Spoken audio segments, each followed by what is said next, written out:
They're kind of a middling team, notwithstanding, but Cavs have had a pretty good run as of late. So Cavs in New Orleans tonight. That is a later game. It's a 10 o'clock tip-off, so 9:30 here on WMMS is when the pregame coverage will begin. Cavs completely sat out the trade deadline this year. I wonder why they did that. They're looking around and they go, you know what? I think we're fine with where we are right now. As they like to say, let them know. Hashtag, we let them know that we were going to sit out the trade deadline. That's what they mean by that slogan when you see it at a Cavaliers game. Hashtag, let them know. When the trades come up, we want nothing to do with it. Guardians, by the way, announced that the 2023 season tickets for all the games are going on sale Monday morning, 10 a.m. The home opener is going to be April the 7th. We'll play the Seattle Mariners on April the 7th. And tickets for all of the regular season will go on sale Monday morning, 10 a.m. They're going to have free shirt Fridays. They're going to have the Jose Ramirez bucket cap. They're going to have all kinds of fun stuff going on there. So if you're a Guardians fan, and this is the time of year where it's fun to start thinking about baseball.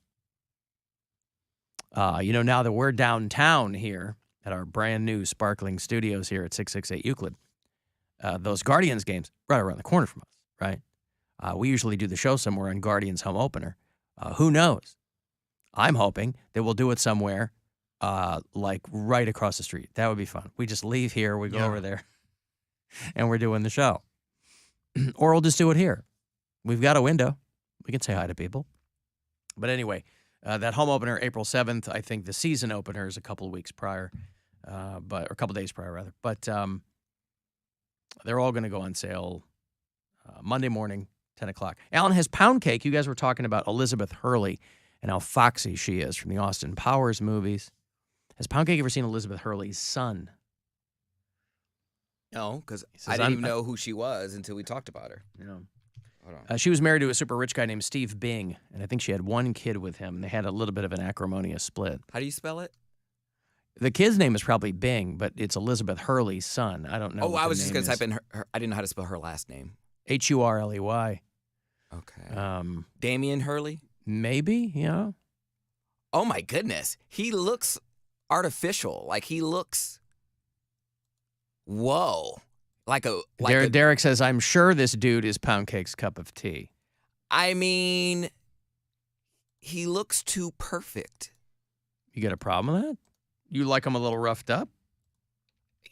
But he looks just like his mom. Yeah, just he does. With a little more testosterone. He's like somebody put a slightly male filter on Elizabeth Hurley. Yeah. Yeah. There's a picture of him walking with like a bag, and from the distance, he looks like his mom, just without makeup. Right. Whoa. Yeah, so it's just the two of them because Steve Bing killed himself. The guy that she was with and had that kid, he jumped off his 27th floor balcony a couple years ago in L.A. I guess the quarantine got to him. Steve Bing, rich guy, like everybody else. He was holed up in the early days of the pandemic. And I guess he'd just been really, really depressed about not being around people. And so he jumped off the balcony of his condo in L.A. He had inherited $600 million from his family. They said by the time he died, his net worth was about $300,000.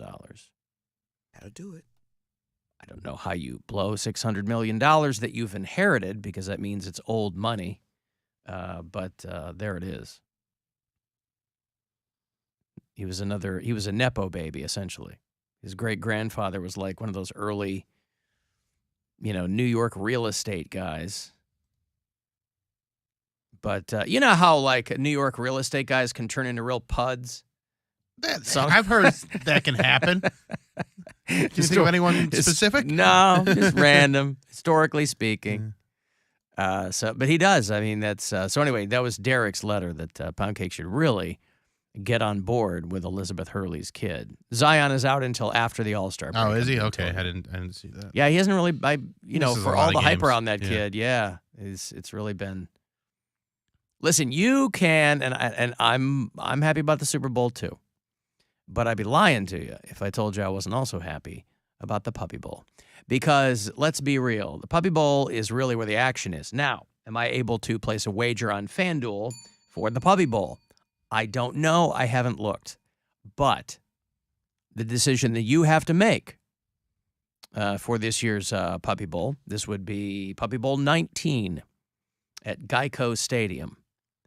Because they said that, despite the fact that a lot of people will watch the Super Bowl, obviously because it's on, because it's a big deal, not that many people outside of Missouri and Pennsylvania care about the Super Bowl. So they're like, there's, when they ask people, hey, who are you rooting for? I don't care. I watch want a it. good game. Yeah, I just want a good game. Game. This could be, and I mean, as opposed to some years past, this is a great matchup. Yeah. Chiefs-Eagles is a great. Both number one teams, both yes. good offenses, both good defenses. Yeah. It's set up to be a very dramatic Super Bowl. It's everything you want in the superb owl. Mm-hmm. But don't sleep on the Puppy Bowl. The decision you have to make is if you're Team Rough or Team Fluff. And, I don't know who the reigning champs are. And obviously it's to get people, they do little, I think all the animals are up for adoption. So it's to bring awareness about animal adoption. And the great thing about the Puppy Bowl is no matter who plays, everyone wins. You win, I win, those dogs win. Now, I did hear rumors that the losing team is euthanized. I don't think that's the case at all. I feel like that would have been. What a motivation. I feel like that would have been more widely publicized if the losing team was marched right off and, summarily gassed or injected with something. I don't know. But it's over there on Animal Planet, and whatever company owns Animal Planet, they're going to spurt it out on all their channels. So you can watch it on spurting it on Discovery and, So 1 o'clock Eastern, Super Bowl Sundays when the Puppy Bowl happens. We watched it last year. I have a first grader. I had to turn her onto it. She didn't even know about it, obviously. What kid is paying attention to Super Bowl or anything around it? Now, the question is, and people are asking me, who's doing the Puppy Bowl halftime show? I was just going to ask that. I was waiting. No. I don't know. If she was smart, Rihanna would do it. I don't know. Snoop Dogg. Huh? Snoop Dogg. Snoop Dogg. I don't know that they've ever. I'm sure he has been a part of this before now. I'm sure they threw him in somewhere. I feel like he and Martha Stewart doing something on the Puppy Bowl last year when we were watching. She could be the first Super Bowl halftime act ever to also perform at the Puppy Bowl. I think that'd be fantastic. Nothing wrong with that at all. Yeah, Nate Dogg could do it too. Anybody who calls themselves Dog, Nate, Snoop, Nate's I don't know dead, any of the though, other right? dogs. What's that? Isn't Nate Dogg dead? He is dead, but here's the problem. You could Is that resurrect not the problem? him. Well, no, it's not a problem Okay. because the problem is, do we put him on there as a hologram or not? You could have a Nate Dogg hologram. I mean, yeah. They've done creepier crap than that. For the Puppy Bowl? Yeah, Nate Dogg's been dead for 10 years. Yeah. Can't believe I remembered that. He was the 'cause king of hooks. I was like, I don't remember any of his music, but I remember a Nate Dogg. Snoop Dogg wasn't. Was it Regulators? That's what this is, right? Yeah, that's what this is. A little Michael McDonald sample in there. And yeah. Yeah, he had a stroke and then went downhill from there. Young man, too. But you would know some of his songs, Poundcake, had you heard them. I mean, this was played. G-Funk classics, and you'd know some of them. I probably know from Grand Theft Auto. Oh. Like if they played this song in Grand Theft Auto all the time. Mm-hmm. So I know a lot of music from there. because you could actually, that was like one of the hooks of the game. You could actually like switch the radio station when you're hijacking a car. Is that something that is really, and I like the granular details that they will put like that in video games, but I have to wonder if that's really that important. I mean, that like while you're committing crimes, you want to listen to some different music. Well, yeah, when you're like on the run from the police, like you can switch, and then like they actually have. I was on the run for. I'm one of those people that's like when I really need to think, I turn the radio down. Like if I'm looking for an address and the radio's on, I have to turn it down. You ever do that? Like, of course, that's if I'm lost or if I'm looking for, especially when the kids are in the car. It's like, hey, everybody, quiet! I can't see. Right, I can't see. There's something with your eyes and ears get transposed or something, and I really need to zero in on something. I have to turn the radio down. That's one thing what my car does automatically now. When I back up, it turns the radio down. I was like, oh, because when you back up, huh? When you back up, yeah, when I go in reverse, yeah, and then like, I wish it did it when I did turns because I do that all the time. Back in the day where I used to actually print out like MapQuest directions, I'm like, all right, I'm gonna take a left up here. And I would turn the radio down so I can see better. I'm like, I always thought it was so weird, but I guess that's something that everyone else does too. I found out. Well, you have a relatively new car. So like my car has a setting where if you speed up, it'll turn the radio up so you can hear it over the engine. Really? Yeah. I would imagine a lot of new cars have that. You should check and see if yours does. I don't know if I've noticed that. Like, does the volume key go up or does it just sound louder? You can set it so that the volume will incrementally go up as you speed up. Yeah. I don't know if I can. That technology's been around for a minute because we. That's why I said it's probably on his car. Yeah. It probably is, but like I blast my music anyways, so it doesn't matter. It goes up as high as it can go. Let me give you some money here. It's $1,000 as promised. A chance to go fund yourself. Listen closely, and I hope you win. Good luck. The Buzzard wants you to go fund yourself and score $1,000. Enter the nationwide keyword money at WMMS.com. That's money. Enter it now at WMMS.com. And good luck from Buzzard Radio. You guys, Orange Theory over there, do you guys do exercises that work on your grip? Well, the rower, you need a good grip because you're pulling it towards you and you're pushing it back. So, yeah, you have to have a good grip for that. I mean, the dumbbells, you have to have a pretty good grip. Why? Well, I was just reading a thing that people with weaker grips, for some reason, are more prone to disease. Now, as men, we probably all have our grip. At least once. Pretty locked in. But, grip strength, I think, is something when everybody's focusing on the glamour muscles for people who work out, and we all do it, you kind of focus on what people can see, is that grip strength is a lot of times something that's overlooked.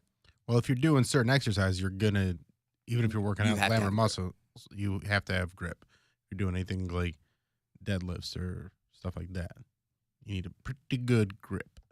Well, you need to be able to hold on. Yeah. But and a lot of people will wrap themselves to the bar too. If they're lifting super heavy weights. Real heavy, yeah. Oh my God. His handshake. It's limp. Listen, do you think you could get? You ever play Mercy? Do I? Where you just basically squeeze each other's. I mean, there's other ways to do it. You can do like kind of like your fingers interlocking. No, I'm not doing that. Or you do like. I want you What's to come. Mercy? Mercy is where you put your hands up and you interlock your fingers and then you kind of like squeeze or like try and like get them to basically give up, uncle, whatever you want to call it. No, no. But I come in here and I just. But my hands are sweaty. I don't care. You and your brother didn't do that when you were little. Sounded like you did everything else. No, we did hot hands where you put your hands out and we try to smack. Oh, yeah. Come in here. I want to see how strong your grip is. I want to see if he can get me to say to tap out. Oh, really? You're going to see if he can? Okay. Yeah. And now that he's out of the room, once he's done squeezing my hand, I'm going to squeeze his. I gotcha. Hello, who's this? Howdy, it's Dustin. Hey, Dustin. Oh, what's going on? I just picked you up because Poundcake's headed down here to the studio. What's going on? Nothing. I was listening to the radio, and you were talking about the GTA radio stations. Yes. Yo, those things are the best. On almost every single game, they always got good music. And it's not even the music that's good about it. It's always their, like, their random little talk shows that they got going on. Yeah, a buddy of mine out in L.A. got to be a voice on one of those. He was a DJ on one of those radio stations in GTA, and it was one of the only times I've ever legitimately been jealous in my professional career. Even though I don't play those games, that would just be such a cool thing to do. Thing to have, yeah. I know some people that were voices on it too. That's pretty fun. I mean, they just got some of the funkiest, crazy, like stupid things that they say. You know, it's just funny. That's all I call to say. You know? That's all. All right, thank you, pal. All right. Oh, that's not Dustin. That was just Dustin. Yeah, that's Dustin. That's okay. Dustin. I was going to say, for a second there, I thought it was him, but... Poundcake's going to come here. Yep. Now, you squeeze my hand, and I'll tell you when I can't take it anymore. It's pretty good. I'm going to be honest. He's got good grip, right? He's been working out, yeah. Pretty good. This is my special hand. Uh-huh. Yeah. He's got that Popeye arm. I never give... All right, you tell me when. Ready? No, you're a big guy. You're a big guy. You're a big guy. No, you tell me. All right. It's like Nixon and Elvis in here. He had a pretty good grip, though. Well, there you go. He's working out over there at Tangerine I Hypothesis. was pretty impressed with it. Well, what did you think he was? Well, I could feel. He's a grown man. He's not going to cracking, give you yeah. like cooked spaghetti. Still, his hand is very sweaty, though. Good Why does Lord. he have sweaty hands? I don't know. That's how nervous he is. You just gotta why? breathe, man. Gotta breathe. Nervous there's never a time when you're not nervous. Like, what's going on around here? You're a grown man. Why is your hand all sweaty? They're naturally sweaty. That's That's his natural gloss. No, they just always are. It's like Right, but don't people who have a condition like that? I mean, you have psoriasis or whatever. they're always Hypohidrosis? Is that what you have? My palms are always clammy. My hands and my feet. Right, what I'm saying is you do things to ameliorate your skin conditions. Why wouldn't you do that? Is that part of it?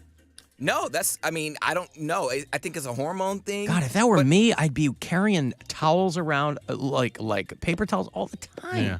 I'd be constantly drying my hands. I don't touch people like that. No, but when you're coming down here to do a thing with Bill and you don't dry your palm off. Was it that sweaty, Bill? It's pretty sweaty, buddy. Okay. That's why we're talking about it. It's all right. I'll Noticed. live. But it was funny. Well, I told Wow. You did pretty good, though. I'm going to give you credit. You have a very strong hand. It wasn't. Is that your pimp hand, Poundcake? Because you know you got to keep that strong. Yeah, so it actually is my pimp hand. Okay, good. Well, there you go. I'm not surprised at all. You tapped out pretty early. I didn't even get going. No, because I already knew what it was. You was about to. I don't need my knuckles crushed. I don't want it. I just want a decent Friday where I'm not getting hurt. Here. You were looking to crush the bones in his hand. He was like, my turn. You have something to prove. I don't have nothing to prove. I don't have anything to prove. I just like hurting you. You're gonna walk away with a little lobster claw. I tried to get out of there so quick. I said, I already know what it is. I'm leaving. That's probably your body's natural defense mechanism from a situation like that. You got slippery hands, so I couldn't even get a full grip mechanism. on you. Yeah. The Poundcake has naturally sweaty hands to slither out of any situation where he might be crushed. When predators approach, he gets glistening and his sweat glands increase the moisture production to a point where his hands will not. He can slide right out of it. The Poundcake secretes. Okay, let me break here. If you want to send a text, 35192. You can watch if you like at alancoxshow.com. And anywhere you are, you can listen in the iHeart Radio app. People are going Fun Day.